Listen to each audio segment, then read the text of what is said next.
दोस्तों, मैं हूँ विनोद। और मेरी यूट्यूब चैनल है मिस्टर बिजी डेस्टिनी फॉरसाइट। और मैं ज़्यादातर एजुकेशनल वीडियोस और कुछ कुछ ऐसी नई वीडियोस लेके आता हूँ जो बहुत ही इंफॉर्मेशनल होती है। आज मैं बात करने जा रहा हूँ एक ऐसी genetic disorder called William syndrome की, जो 10,000 बच्चों में से एक बच्चे ऐसे निकल जाते हैं। तो ये विलियम सिंड्रोम के बारे में मैं ऐसे क्यों कर रहा हूँ, क्योंकि ये खुद मेरे ही घर में ऐसे प्रॉब्लम्स है। इसीलिए मैं इस एजुकेशनल वीडियोस बना रहा हूँ कि दूसरे भी ये सब जान सके कि एक्चुअल में ये विलियम सिंड्रोम होता क्या है। तो आइए हम लोग बात करते हैं।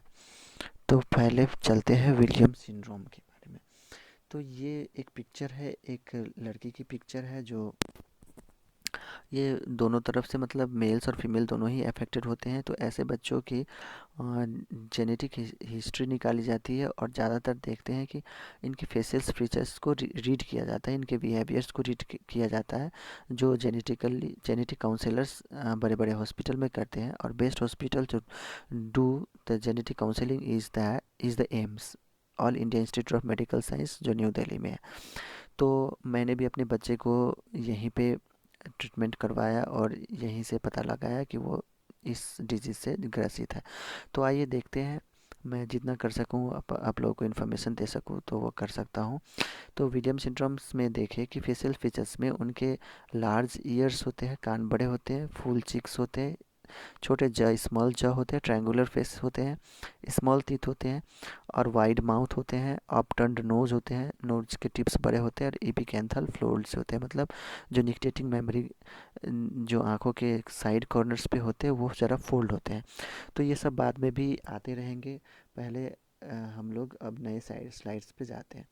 तो यहाँ पे देख सकते हैं आप कि इंट्रोडक्शन में क्या होता है कि विलियम सिंड्रोम एक एक रेयर जेनेटिक डिसऑर्डर है, जो जो इस बच्चे में बहुत सारे वेराइटीज़ ऑफ सिंड्रोम्स देखा जाते हैं और लर्निंग इश्यूज भी होती है।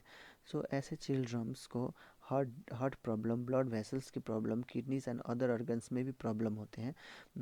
उनके नाक, मुंह और फेशियल फीचर्स भी यूनिक होते हैं और उनमें ज़्यादातर बहुत सारी लर्निंग ट्रबल्स होती है। और ऐसे बच्चों में उनके लाइफ टाइम्स तक बहुत सारे डॉक्टर्स को दिखाने पड़ते हैं, विभिन्न विशेष प्रकार के स्पेशलाइज्ड डॉक्टर्स को दिखाने पड़ते हैं।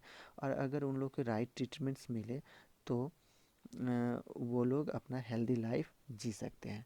तो आइए अब हम लोग चलते हैं दूसरे इसके कजेज़ पे। तो कजेज़ में क्या होता है कि ऐसे बेबीज़ में सर्टेन जीन्स डिलीट हो जाते हैं। तो या क्रोमोसोम्स ज़्यादातर नहीं, बल्कि ये फिक्स है कि विलियम सिंड्रोम में 7th नंबर की क्रोमोसोम जो होती है वो उसमें 25 से लेके 28th जीन तक मिसिंग होती है, मतलब डिलीट हो जाती है। और ज़्यादातर बच्चों में देखा जाता है कि मस्ट कॉमन प्रॉब्लम जो ELN जीन्स है, इलास्टिन जीन्स, जो हार्ट और ब्लड वेसल्स को स्ट्रेच करने में मदद करती है, उनके वल्स को, वो डिलीट हो जाती है। तो उनमें ज़्यादातर ऐसे हार्ट की प्रॉब्लम हो जाती है। तो ये आइदर इसमें इसकी मेन मिसिंग क्या होती है कि स्पर्म और एग में ये जीन्स मिसिंग हो सकते हैं। ठीक है। और नंबर ऑफ़ केसेस में क्या देखते हैं कि ये जेनेटिक डिलीशंस होती है जो पेरेंट्स से ऑफ स्प्रिंग में इनहेरिट होती है। बट ये एक रैंडम डिसऑर्डर है और ये स्पॉन्टेनियसली भी हो सकती है। तो आइए हम बात करते हैं इसकी अब आइए हम बात करते हैं इसके दूसरे कॉज की, फेशियल फीचर्स के बारे में। तो डिटेल्स है ये, इनकी फेशियल फीचर्स बहुत ही यूनिक होती है। इनमें वाइड फोर्ड होते हैं, माथा जो होता है आगे का वो थोड़ा सा ज़्यादा चौड़ा होता है। और जो दोनों आँखों के बीच में जो नाक की पार्ट है वो थोड़ी सी फ्लैटेंड होती है, फ्लैट होती है। उनके नाक छोटे छोटे छोटे होते हैं और उनके नाक के जो टिप होते हैं वो लार्ज होते हैं। वाइड माउथ होते हैं, फुल लिप्स होते हैं, स्मॉल चिन होते हैं, स्मॉल वाइडली स्पेस टीथ होते हैं। दांतों के बीच में जो स्पेस होता है वो थोड़ी ज़्यादा रहती है। और इसमें इनमें से इनकी दांत दांत थोड़े मिसिंग भी होते हैं, क्रूक्ड टीथ। और इन लोग की आँख नॉर्मल बच्चों जैसी नहीं होती है, इन लोग की अनइवन आइज़ होती है, folds over the corner of the eyes होती है, और white star burst pattern iris के ऊपर होती है, अराउंड आइरिस के होती है, और हो सके तो वो कलर पार्ट्स के आइज़ में भी होती है। और लॉन्ग फेस और नेक होते हैं जब वो बड़े हो जाते हैं। तो दूसरे पे आते हैं हार्ट एंड ब्लड वेसल्स पे। तो हम लोग को पता है कि वो इलास्टिन जीन पहले से ही मिसिंग है, तो ऐसे में हार्ट और ब्लड वेसल्स की प्रॉब्लम होती है। जो मेन आउटा होता है, जो लेफ्ट वेंट्रिकल से पूरे शरीर में ब्लड को देते हैं, ब्लड को सप्लाई करते हैं, वो नैरो हो जाते हैं, उसकी ल्यूमेन बहुत कम हो जाती है, जिसके कारण उनके हाई हाई ब्लड प्रेशर की सिम्टम्स देखते हैं। और जो पल्मोनरी आर्टरी होती है, जो ब्लड हार्ट से लंग्स को ले जाती है, वो भी नैरो हो जाती है। और उसके बाद हाई हाई ब्लड प्रेशर, पहले ही बताया कि हाई ब्लड प्रेशर इसके वजह से हो जाती है। और नैरोड आर्टरीज के कारण क्या होता है कि ऑक्सीजन रिच ब्लड हार्ट को और बॉडी को नहीं जा पाती है, इसके कारण उनके हार्ट की डैमेज होने की बहुत चांसेस बढ़ जाती है। अब आइए ग्रोथ प्रॉब्लम्स पे देखें। ऐसे बच्चे अ, ऐसे बच्चे को खाने में बहुत दिक्कत आती है। और ख़ासकर मेरे बच्चे में तो क्या है कि वो अभी भी उसको सभी चीज़ें जैसे चावल वगैरह, रोटी वगैरह उसको चबा नहीं पाता है, और उसे हम लोगों को चम्मच से गीला मतलब लिक्विड फॉर्म में देने पड़ते हैं, और वो जस्ट अंदर नील जाता है, मतलब स्वालो कर जाता है। तो इनके ऐसे बच्चों में वेट गेन की बहुत प्रॉब्लम होती है, और वो दूसरे नॉर्मल बच्चों की तरह क्विकली ग्रो भी नहीं कर पाते हैं।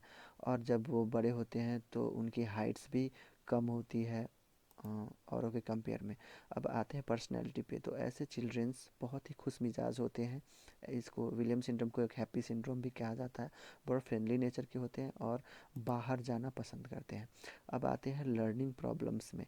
तो लर्निंग प्रॉब्लम्स में क्या होता है कि ये बच्चे के ऊपर डिपेंड करता है कि उनमें माइल्ड या सीवियर सिंड्रोम है। तो ऐसे बच्चे बड़े ही धीरे से चलते हैं, धीरे से बोलते हैं, और नए स्किल्स बहुत ही लेट से सीखते हैं दूसरों के कंपेयर में। उन लोगों को लर्निंग डिसऑर्डर कहते हैं, जो कहते हैं attention deficit hyper activity disorder. तो वो लोग कि बुलाने पर भी अटेंशन नहीं जुटा पाते हैं, और वो सुन नहीं पाते हैं। ऑन द अदर हैंड कुछ बच्चे होते हैं, लॉट्स ऑफ बच्चे जो होते हैं, उनकी गुड मेमोरी भी अच्छी मेमोरी होती है, और क्विकली लर्न भी करते हैं, और स्पीक मतलब बोलते भी है, और पढ़ भी अच्छे लेते हैं। और ऐसे बच्चे ज़्यादातर क्या होता है, म्यूजिकल टैलेंट बहुत इनमें में ज़्यादा होते हैं। अब आते हैं अदर पॉसिबल सिम्टम्स पे। तो देखते हैं कि इनकी कर्व्ड स्पाइन जो होती है वो कर्व्ड होती है, इसको कहते हैं स्कोलियोसिस। ईयर इन्फेक्शंस ज़्यादा होते हैं। अर्ली प्यूबर्टी जल्दी से ही मैच्योर हो जाते हैं। फार साइटेड दूर का नहीं देख पाते अच्छे से। हार्निया की प्रॉब्लम होती है। High level of calcium in blood होती है। हॉर्स वॉइस होती है, मतलब उखड़ा हुआ सा। और जॉइंट और बोन्स की प्रॉब्लम होती है। किडनी प्रॉब्लम्स भी होती है, और यूरिनरी ट्रैक्ट इन्फेक्शंस भी होती है। अब इसके डायग्नोसिस पे आ जाए तो Williams syndrome is usually diagnosed before a child is 4 years or old. ये जब चाइल्ड 4 साल से पहले इसकी डायग्नोसिस हो जाती है, और डॉक्टर्स एग्ज़ाम करते हैं, उनकी मेडिकल हिस्ट्री पता लगाते हैं, फेशियल फीचर्स को रीड करते हैं। उसके बाद इलेक्ट्रोकार्डियोग्राम हार्ट के लिए करते हैं, फिर माथे के लिए ईईजी करते हैं, इलेक्ट्रोइंसेफेलोग्राम भी करते हैं, अल्ट्रासाउंड भी करते हैं हार्ट की प्रॉब्लम्स के लिए। और ब्लैडर और किडनी की अल्ट्रासाउंड भी करते हैं, यूरिनरी ट्रैक्ट कंडीशंस को देखते हैं। और सबसे तो कंफर्मेटरी टेस्ट जो है वो है फीस फ्लोरेसेंट इन सिटू हाइब्रिडाइजेशन टेस्ट। तो ये टेस्ट एकदम से आपका जेनेटिकली पता लगा देंगे कि कौन सी जीन्स किस क्रम की क्रोमोसोम से मिसिंग है, और बहुत ही कंफर्मेटरी टेस्ट है ये। तो हम लोग पहले भी कह चुके कि ELN जीन ज़्यादातर मिसिंग होती है इसमें। अब ट्रीटमेंट की बात करते हैं, वैसे भी तो इसकी ट्रीटमेंट तो है नहीं, क्योंकि जीन्स ही मिसिंग है तो ट्रीटमेंट आएगी कहाँ से। लेकिन हम लोग ऐसे बच्चों को बहुत सारे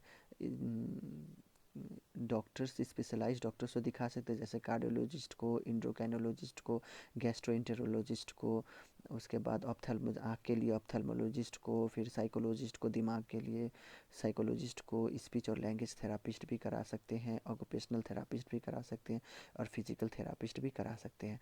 और और सम ऑफ द ट्रीटमेंट्स हम लोग को मतलब घर पे भी अपने खुद से भी कर सकते हैं। जैसे अब उनकी कैल्शियम, उनकी डाइट में लो कैल्शियम देने, क्योंकि पहले से ही ब्लड में बहुत सारे कैल्शियम्स होते हैं। फिर उसके बाद विटामिन डी भी कम करनी पड़ती हैं। फिर ब्लड प्रेशर कम करने के लिए मेडिसिन देते हैं। फिर स्पेशल एजुकेशन के लिए स्पीच एंड लैंग्वेज थेरापी कराते हैं, फिजिकल थेरापी कराते हैं। और यदि ब्लड वेसल्स और हार्ट प्रॉब्लम्स है तो सर्जरी भी कराने पड़ते हैं। अब ऐसे बच्चों के लिए लिविंग कंडीशंस क्या होती है, तो मतलब जेनेटिक काउंसलर्स की हेल्प लेनी पड़ती है, फैमिली रिस्क देखनी पड़ती हैं। अगर फर्स्ट चाइल्ड में ऐसे तो ये सेकंड चाइल्ड में इसकी ट्रांसमिशन बहुत ही कम होती है, क्योंकि ये ऑटोसोमल डोमिनेंट डिजीज़ है। तो ऐसे तो ये क्योर तो नहीं हो सकती है, लेकिन इसकी सिम्टम्स को कुछ सुधारा जा सकता है, और लर्निंग प्रॉब्लम्स को भी सुधारा जा सकता है। और ये सभी विलियम सिंड्रोम वाले सभी चाइल्ड डिफरेंट डिफरेंट टाइप्स के होते हैं, और किसी में सीवियरिटी कम होती है, किसी में ज़्यादा होती है। और ये अगर अच्छे से ट्रीटमेंट किया जाए तो ये नॉर्मल लाइफ भी जी सकते हैं। और कोई serious health and learning problems भी है तो उसको भी क्योर किया जा सकता है। और they may need lifelong medical care, उनको ज़िंदगी भर के लिए मेडिकल साइंस की ज़रूरत होती है, डॉक्टर्स की ज़रूरत होती है।